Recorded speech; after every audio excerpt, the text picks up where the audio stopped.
Alright guys, stop what you're doing. All my skater friends, ex-skater friends, aspiring skaters, if you just love skateboarding in general, go check out Emilio Rojas' song called Slide.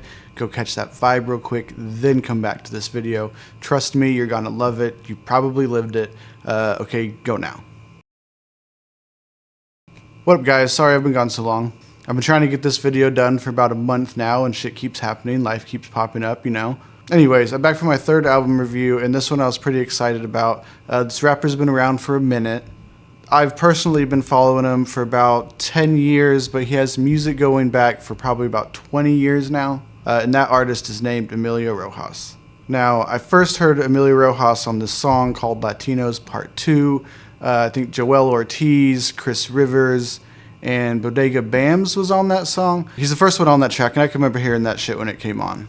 His verse just blew me away. The imagery in his bars were captivating, and he was speaking some real revolution shit.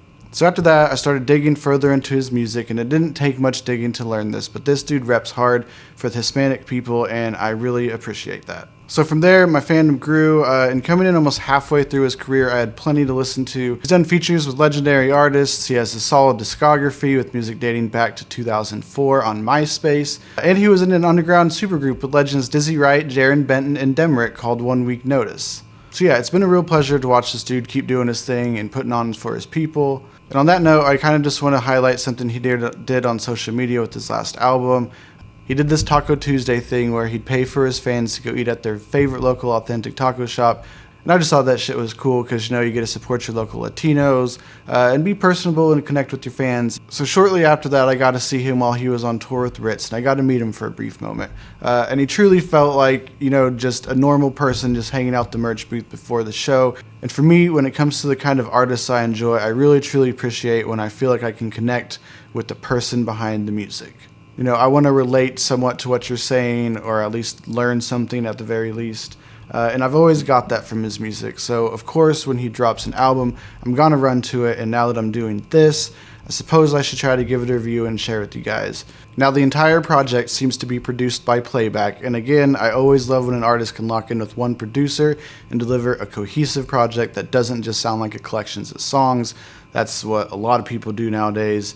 I just wanted to point that out. So the first song we get is called The Narrative. So in the narrative, right out the gate, he says he's back on his shit again. And to me, that means two things. We're about to get a lot of introspection as well as a little bit of politics, you know, some of that, you know, rebelliousness sprinkled throughout. And as soon as he starts rapping, that's exactly what we get. Coming in over some nice laid-back keys and a trumpet, Emilio spits about the city he came from and his upbringing, setting the scene very nicely for the rest of the album. And I gotta say, I could just hear Marlon Craft killing it over this beat. Just gonna throw that out there. It definitely sounds like something he would be on. A standout line for me was, "It takes a man to settle beef with some conversation." I really feel that was a tough one to live by at an early age when you know, you're expected to kind of react with aggression towards everything. Next we get his lead up single, "The City Never Loved Us," which finds us jumping into those politics I had mentioned previously.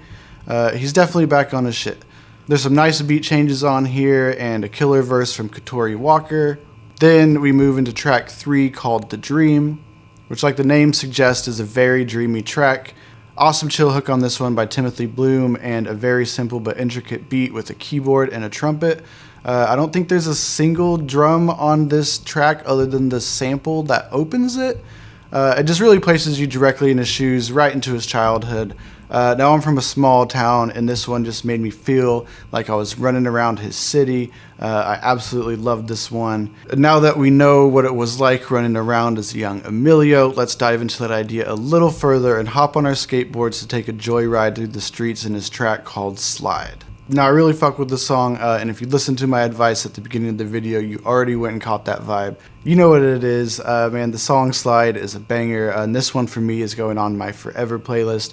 I'll probably play this until the day I die, just like Lupe Fiasco's "Kick Push," which he also gives a nod to in one of his verses. Man, if you grew up as a teen skating, you were not going home. When them cops came, we were running. I believe he said he was skating at his local parking lots in Costco. Here, we used to skate at the old AutoZone. I love that he mentioned the thermals under your clothes. That was a staple forever.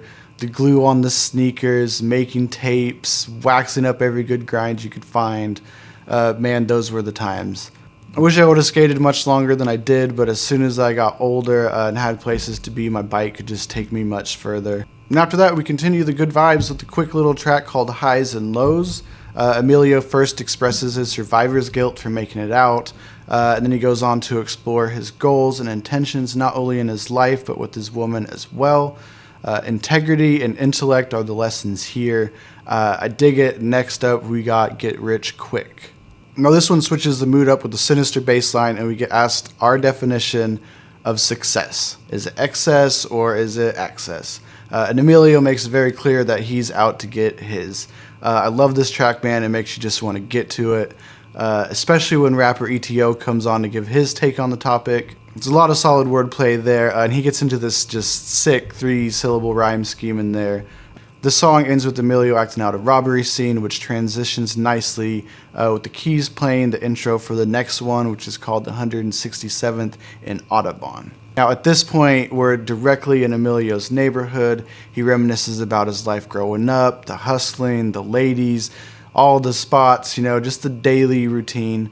I gotta say, he's one of the best rappers out there at just painting a scene and placing you right there in his shoes. Always loved that.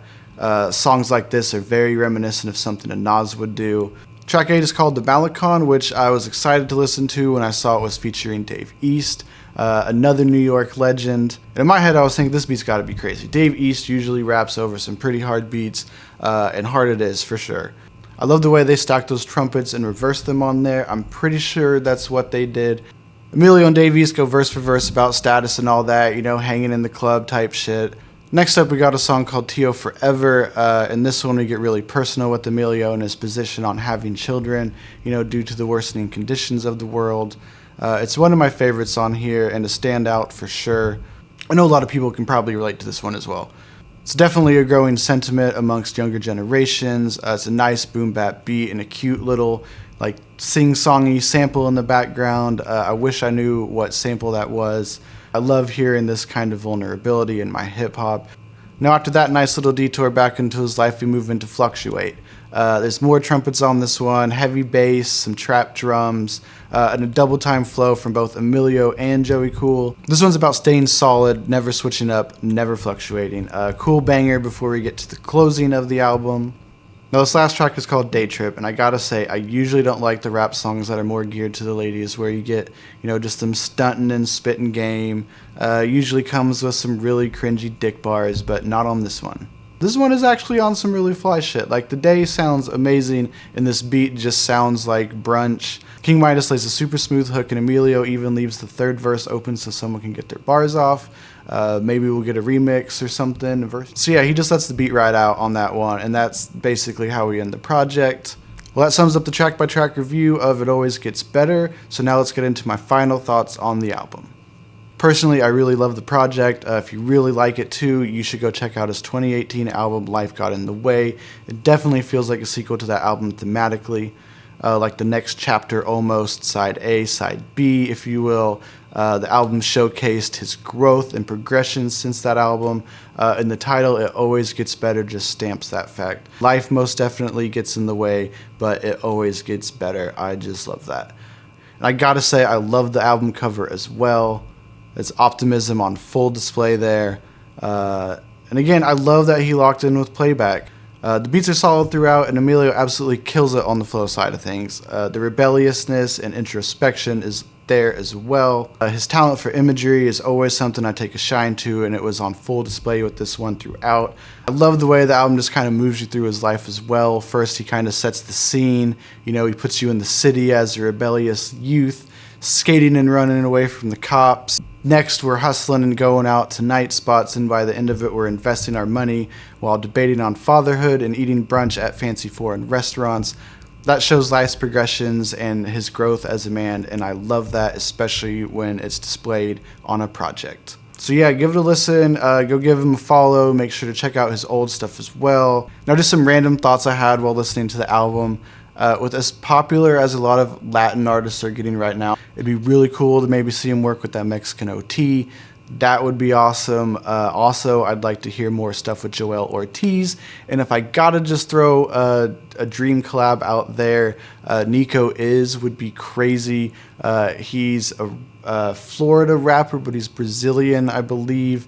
Best hair in the game. Runs around with Talib Kweli and them. That would just be an awesome, like South American duo.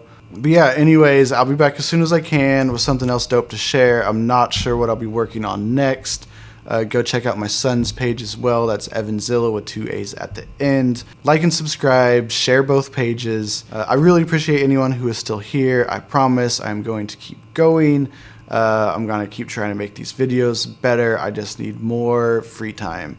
Until next time, we'll see you guys later. Peace.